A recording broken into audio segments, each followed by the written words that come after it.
Dear students, कैसे हैं आप। आज की क्लास में हम आपको डिपेंडेंसी ऑफ रेजिस्टेंस के बारे में समझेंगे। कल आपने ओम्स लॉ के बारे में स्टडी किया था।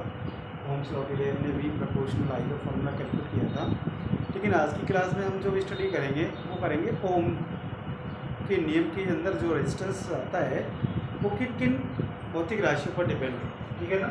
देखिए यहाँ पर प्रतिरोध की निर्भरता,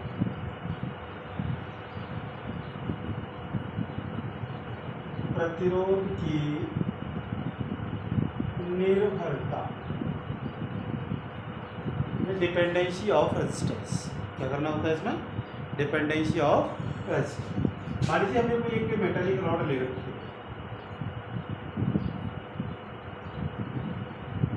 इस मेटालिक रॉड की जो लेंथ है ना वो स्मॉल है, ठीक, और इसका जो एरिया है वो कैपिटल ए है। अब सपोज मान लीजिए ये मेटालिक रॉड है, ये डिफरेंट टाइप के पार्टिकल से मिलकर बनी हुई है। कोई धातु है, कोई धातु की रॉड।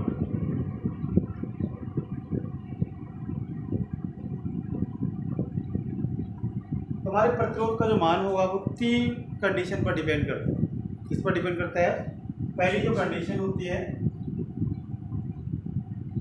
प्रतिरोध का मान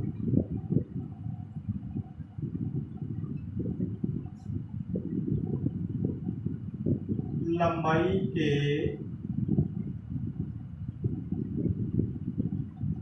समानुपाती, यानी कि रेजिस्टेंस की जो वैल्यू होगी ना वो वैल्यू किसके इक्वल होगी? यानी डायरेक्टली प्रोपोर्शनल टू लेंथ।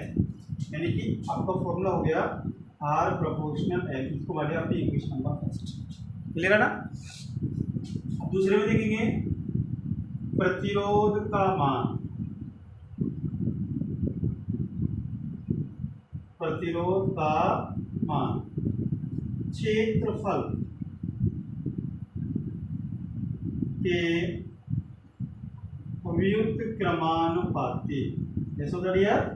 व्युत्क्रमानुपाती होता है, यानी कि क्षेत्रफल के तो व्युत्क्रमानुपाती हो, यानी कि resistance is inversely proportional to area of a metallic rod. यहाँ से हो जाएगा आर प्रोपोर्शनल 1/।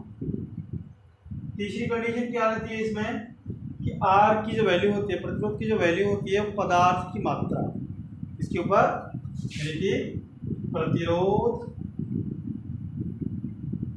प्रोपोर्शनल टू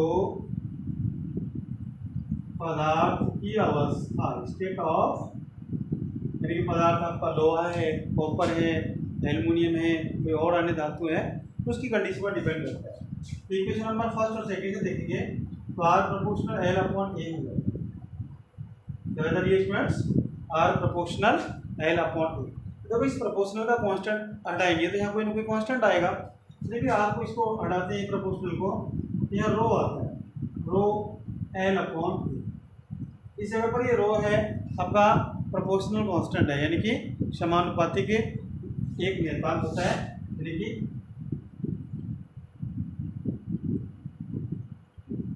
ये अनुपातिक नियतांक। एक बात भी से याद रखेंगे कि रो को हम लोग बोलते हैं विशिष्ट प्रतिरोध। क्या बोलते हैं यार? विशिष्ट प्रतिरोध। विशिष्ट प्रतिरोध की कोई भी डेफिनेशन अलग से नहीं इंडिकेट करेंगे आप लोग, यही से निकल के आता है, कांस्टेंट होता है ये। तो देखिए रो इज इक्वल टू क्या हो जाएगा? आर ए अपॉन एल हो गया। यहाँ से क्या हो गया? आर ए अपॉन एल हो गया आपका। देखिए यहाँ से अगर इसकी यूनिट निकालनी है, रो की अगर यूनिट निकालनी हो आपको, तो देखो यूनिट कैसे निकालेंगे आप। देखिए यहाँ से आर क्या है आपका? रेजिस्टेंस है। रेजिस्टेंस की यूनिट क्या होती है? ओम होती है। एरिया की क्या होती है? मीटर स्क्वायर अपॉन में क्या हो गया? मीटर से 1 मीटर कट गया, यानी इसकी जो यूनिट हो गई वो क्या हो गई? ओम मीटर। क्या हो गई इसकी यूनिट? ओम मीटर।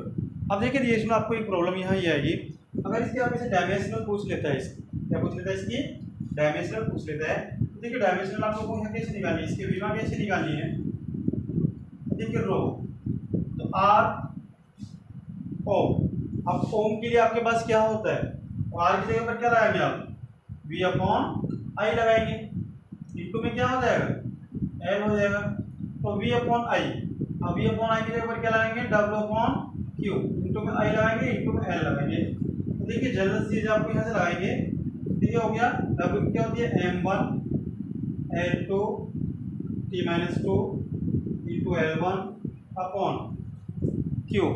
क्यू की क्या होती है, क्यू इक्वल टू क्या होता है, आई टी। क्या होता है, आई टी, यानी कि a की पावर 2 इंटू टी की पावर 1 हो। इसको आप लोग सॉल्यूशन कर लीजिए।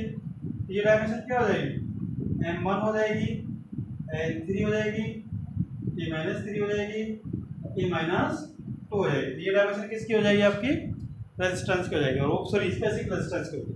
किसकी हो जाएगी, स्पेसिफिक रेजिस्टेंस की हो जाएगी। इसको हम लोग बोलते हैं विशिष्ट प्रतिरोध। क्लियर है ना, यानी कि प्रतिरोध की डिपेंडेंसी। अब देखिए ज्यादा से यहाँ से स्टेप्स लेंगे आप लोग, देखिए R प्रोपोर्शनल टू L। अगर आपने लेंथ को 2 टाइम्स किया, 2 गुना किया, तो रेजिस्टेंस भी कितना गुना हो जाएगा, 2 गुना हो जाएगा। क्लियर है ना, R प्रोपोर्शनल 1/A। आपने एरिया को बढ़ाया, एरिया को बढ़ाने पर आप लोग का जो रेजिस्टेंस है वो क्या होगा, कम होगा। क्या होगा, कम होगा। एरिया को आपने 2 गुना कर दिया तो रेजिस्टेंस भी आपका आधा हो जाएगा। क्या हो जाएगा, आधा। अगर आप लोगों ने एरिया को 2 गुना 4 गुना कर दिया तो रेजिस्टेंस क्या हो जाएगा, 1/4 गुना हो जाएगा। क्लियर है ना, यानी ये स्पष्ट होता है, यानी कि प्रतिरोध लंबाई के समानुपाती और क्षेत्रफल के व्युत्क्रमानुपाती। क्लियर है ना। अगर आपको ये वीडियो अच्छी लगी हो तो वीडियो को लाइक करें, और चैनल पर अगर नए हैं तो चैनल को सब्सक्राइब करें और अपने दोस्तों को शेयर करें। धन्यवाद।